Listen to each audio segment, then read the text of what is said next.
pertemuan sebelumnya kita telah belajar tentang sambungan baut dan menghitung tahanan nominalnya.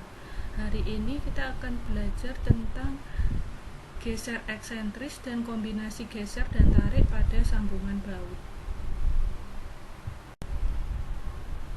Geser eksentris pada sambungan baut akan terjadi apabila gaya P bekerja pada garis kerja yang tidak melewati titik berat pada suatu kelompok baut.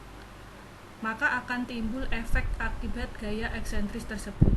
Nah, simulasinya bisa dilihat pada gambar di bawahnya ya.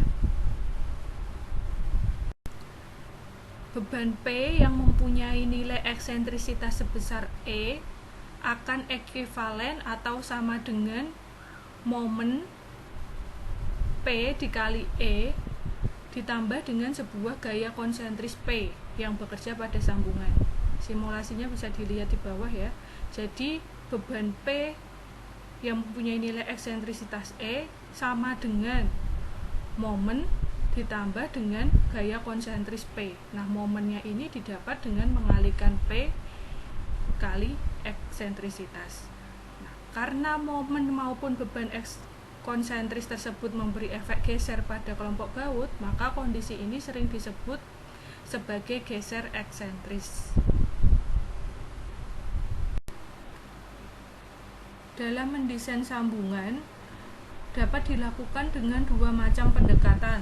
Yang pertama menggunakan pendekatan analisa elastik, di mana mengasumsikan tidak ada gesekan antara plat yang kaku dengan alat pengencang yang elastik.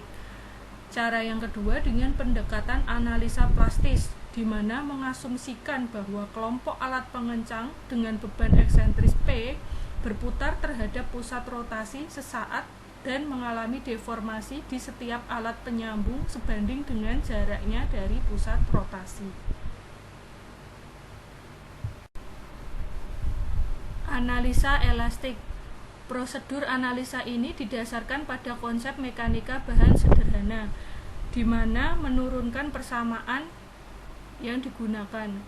Nah, di sini didapat persamaan R ini gaya baut, R sama dengan M kali D per sigma D kuadrat. M adalah momen, D adalah jarak antara titik pusat baut dengan titik eksentrisitas kelompok baut. Apabila gaya R diuraikan dalam arah X dan Y, maka dapat dituliskan komponen gaya dalam arah X dan Y. Gaya R pada sumbu X atau Rx didapat dengan cara mengalihkan M kali Y, momen dikali jarak ke arah sumbu Y dibagi dengan sigma X kuadrat ditambah sigma Y kuadrat. Sedangkan untuk mencari gaya R pada sumbu Y dengan rumus RY sama dengan M dikali X, M adalah momen, X adalah jarak ke sumbu X, dibagi dengan sigma X kuadrat ditambah sigma Y kuadrat. Nah, untuk menjumlahkan Rx dan Ry maka digunakan penjumlahan vektor. Maka resultan dari Rx dan Ry, R sama dengan akar Rx kuadrat ditambah Ry kuadrat. Untuk menghitung gaya total akibat beban eksentris, maka harus menghitung gaya Rv. Rv didapat dengan membagi P dibagi dengan N. N adalah jumlah baut, sehingga resultan dari ketiga gaya tadi Rx, Ry, dan Rv didapat dengan rumus R sama dengan akar Rx kuadrat ditambah Ry plus Rv dikuadratkan.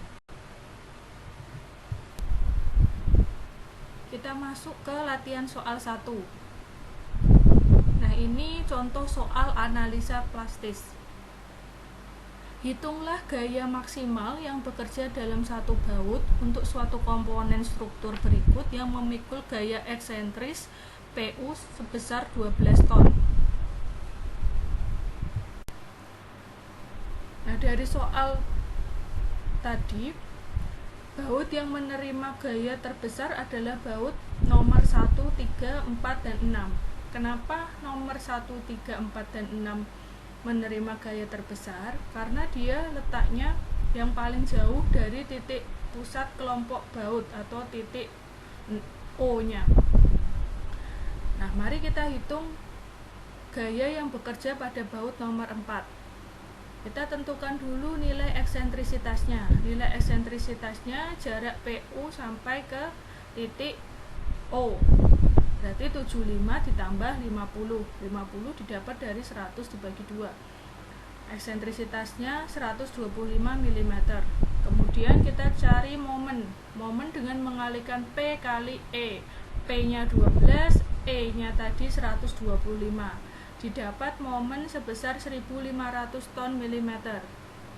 Selanjutnya, untuk menghitung gaya pada baut, kita harus menentukan sigma X dan sigma Y-nya. Nah, di sini kita hitung sigma X. Sigma X sama dengan 6 kali 50 kuadrat. 6 ini dari mana? Nah, di sini sudah saya jelaskan bahwa 6 itu dari jarak baut 1 ke titik A, baut 4 ke titik A, baut 2 ke titik O, baut 5 ke titik O, baut 3 ke titik B, baut 6 ke titik B. Nah, di sini jumlahnya ada 6.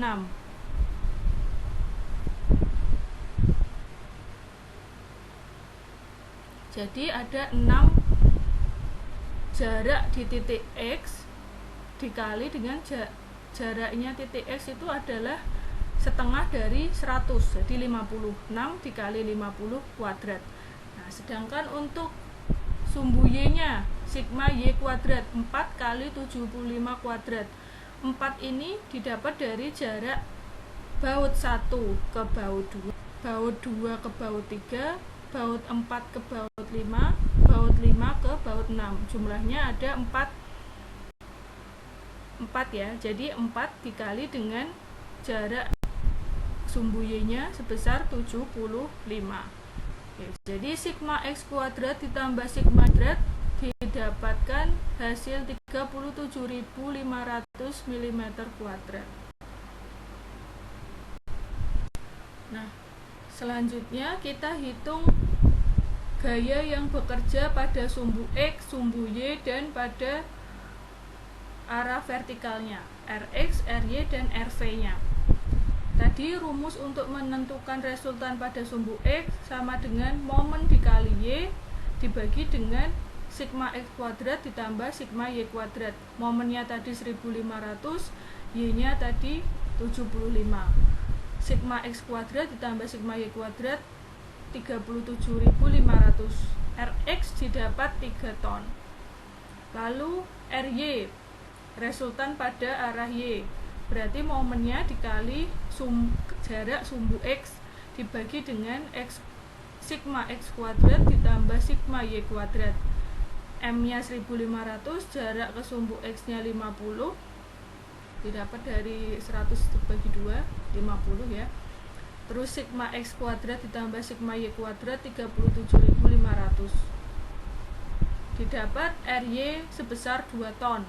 Selanjutnya Rv, rumus dari Rv P dibagi N. P adalah beban yang bekerja tadi 12 ton. N-nya adalah jumlah bautnya 6. 12 dibagi 6, 2 ton. Jadi Rv-nya 2 ton. Nah, gaya total pada baut nomor 4 kita hitung resultantenya Rx, Ry, dan Rv. Resultan didapat sebesar 5 ton. Nah, rumusnya R sama dengan akar Rx kuadrat ditambah Ry ditambah Rv dikuadratkan, didapat gaya baut pada nomor 4 sebesar 5 ton. Latihan soal 2. Hitung gaya R yang bekerja pada baut nomor 2. Bila kelompok baut tersebut memikul beban PU 5 ton dengan membentuk sudut alfa terhadap sumbu horizontalnya, di mana besarnya tan alfa sama dengan 3/4.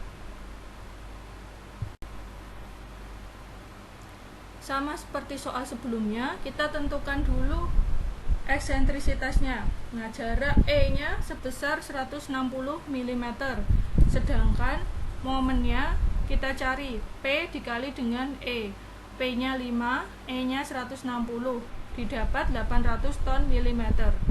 Selanjutnya kita hitung sigma X kuadrat ditambah dengan sigma Y kuadrat, didapat 32.500 mm kuadrat. Lalu kita hitung gaya-gaya yang bekerja pada baut nomor 2, Rx. Rx sama dengan momen dikali Y dibagi dengan sigma X kuadrat ditambah sigma Y kuadrat, didapat Rx-nya 1,85 ton. Sedangkan Ry, momen dikali jarak pada sumbu X dibagi dengan sigma X kuadrat ditambah sigma Y kuadrat, Ry-nya didapat 1,23 ton.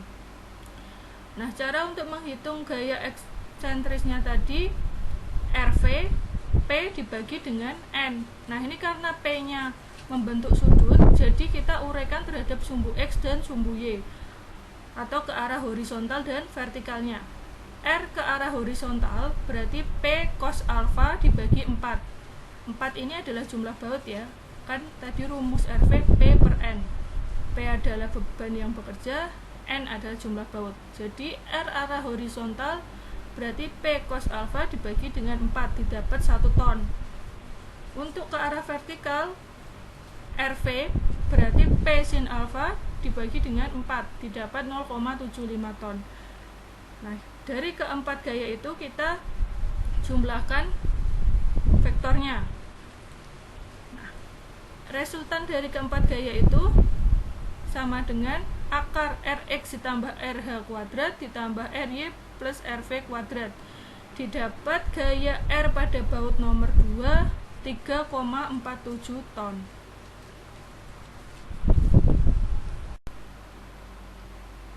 Pada umumnya, sambungan yang ada merupakan kombinasi geser dan tarik. Pada gambar A, sambungan akibat momen, maka baut tepi atas akan mengalami tarik yang sebanding dengan momen yang bekerja. Sambungan ini digunakan bila momen tidak terlalu besar. Dan untuk momen yang besar biasanya digunakan sambungan tipe B, yang gambar B ya. Jadi momen disalurkan melalui sayap dan diterima oleh baut-baut pada sayap tersebut.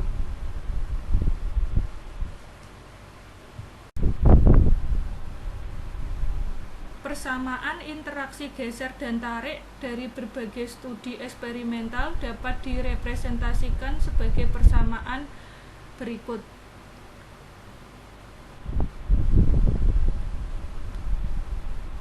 Nah, persamaannya sudah saya tulis di situ ya.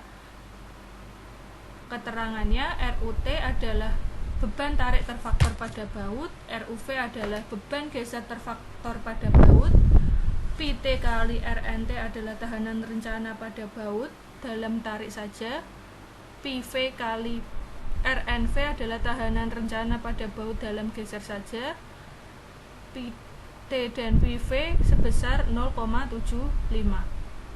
Nah, RNT dan RNV masing-masing adalah tahanan nominal tarik dan geser yang besarnya telah ditentukan. RNT sama dengan 0,5 FUB kali AB, RNV M kali 0,5 FUB kali AB, RNV M kali 0,4 FUB kali AB.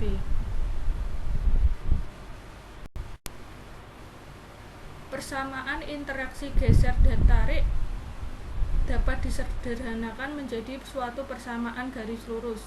Nah, ini didapat untuk baut dengan ulir pada bidang geser diperoleh persamaan FUT kurang dari sama dengan Pi kali FT sama dengan Pi dikali 0,75 FUB kali C min 2,5 FUV. Nah, itu adalah persamaan interaksi geser dan tarik. nilai konstanta C dalam peraturan telah ditetapkan besarnya 1,3.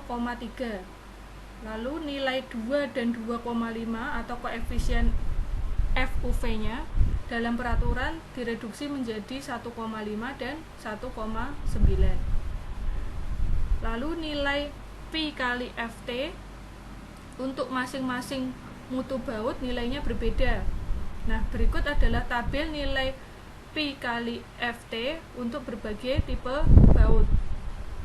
Ada tipe baut A325 tanpa ulir, A325 dengan ulir, A490 dengan ulir, A490 tanpa ulir. Di situ sudah tertera nilai Pi kali Ft-nya masing-masing.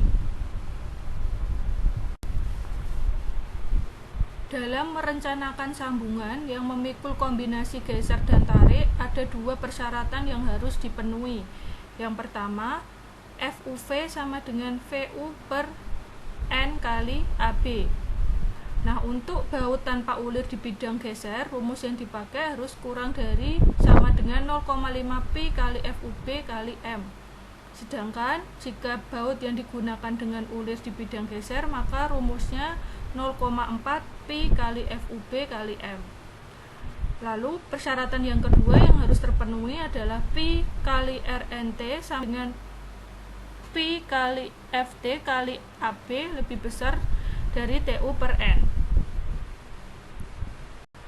Selanjutnya untuk sambungan tipe friksi. Nah, pada sambungan tipe friksi berlaku persamaan di bawah. Nah, rumusnya VU per N kurang dari Pi kali Fn dikali dengan 1 min TU per N dibagi dengan 1,13 kali proflotnya. Nah, disitu sudah tertera keterangannya. Nah, kita memasuki latihan soal 3. Contoh soal kombinasi geser dan tarik. Hitung kecukupan jumlah baut bagi sambungan berikut ini, tipe tumpu dan tipe friksi. Diketahui beban terdiri dari 10% beban mati dan 90% beban hidup. Baut yang digunakan baut A325 tanpa ulir di bidang geser.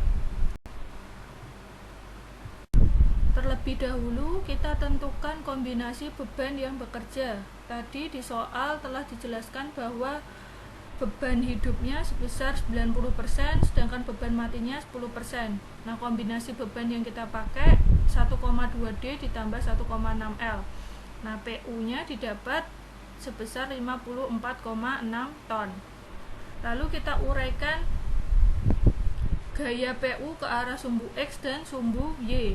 Nah, PUX 54,6 dikali dengan 4/5 sama dengan 43,68 ton.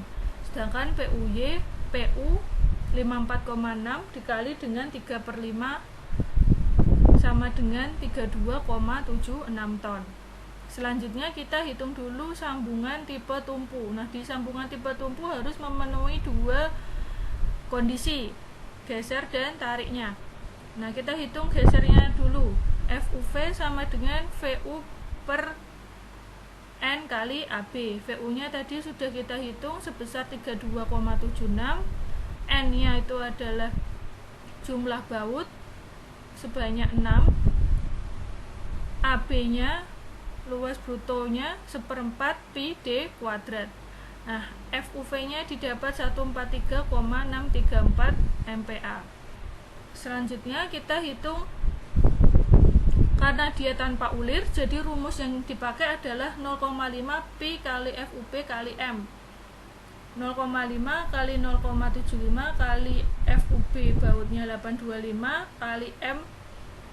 M-nya bidang gesernya itu 1, jadi didapat 309,375 MPa. Jadi FUV kurang dari 0,5 Pi FUB kali M untuk kondisi geser. Sedangkan untuk kondisi tarik, FT sama dengan 807 dikurangi 1,5 FUV. Nah, ini didapat dari tadi tabel tipe baut berdasarkan nilai Pi dan FT-nya. Nah, tadi bautnya A325 tanpa ulir. Jadi FT-nya 807 dikurangi 1,5 FUV. Nah, FT didapat 591,549 MPa. Selanjutnya kita hitung Pi kali Rn. Pi kali Rn sama dengan Pi kali FT kali AB. Pi-nya 0,75, FT-nya tadi 591, kali AB-nya 1/4 Pi D kuadrat. Nah, didapat 16,865. Jadi TU per N kurang dari Pi per Pi kali Rn. Selanjutnya kita tentukan sambungan tipe friksi. Nah, kita cek nilai Vn-nya. Vn di sini 1,13 dikali mu kali profload kali m. Kita tentukan dulu profloadnya. Pada pertemuan sebelumnya kita sudah membahas bagaimana menghitung profload. Nah, profload itu dihitung dengan mengalihkan luas daerah tegangan tarik atau luas bautnya dikali dengan kuat leleh bautnya. Nah, jadi 1/4 Pi D kuadrat kali 0,75 kali 585. 0,75 ini adalah ketetapan ya. 585 adalah kuat leleh dari bautnya. Nah, profloadnya didapat 16,68 ton. Kemudian kita masukkan ke rumus Vn tadi, 1,13 kali mu kali profload kali m, didapat 0,3955. Lalu Pi kali Vn. Pi kali Vn sama dengan 1 kali 0,3955 kali 16,68. Didapat 6,597 ton. Vn per N 32,76 dibagi dengan 6. 6 ini adalah jumlah baut. Nah, ini kita lihat di gambar tadi ya, jumlah bautnya 6. Jadi didapat Vn per N sama dengan 5,46 ton. Nah, kita masukkan ke rumus Pi kali Fn dikali 1 min Tn per N per 1,13 kali pro, didapat 4,038 ton. Vn per N lebih besar dari Pi kali Fn. Nah, jadi di sini tidak boleh ya kalau Fn lebih besar dari N-nya. Jadi baut tidak mencukupi untuk sambungan tipe friksi. Tapi tadi pada baut dengan sambungan tipe tumpu dia mencukupi. Jadi lebih bagus pakai yang sambungan tipe tumpu, karena jika menggunakan sambungan tipe friksi dia tidak aman.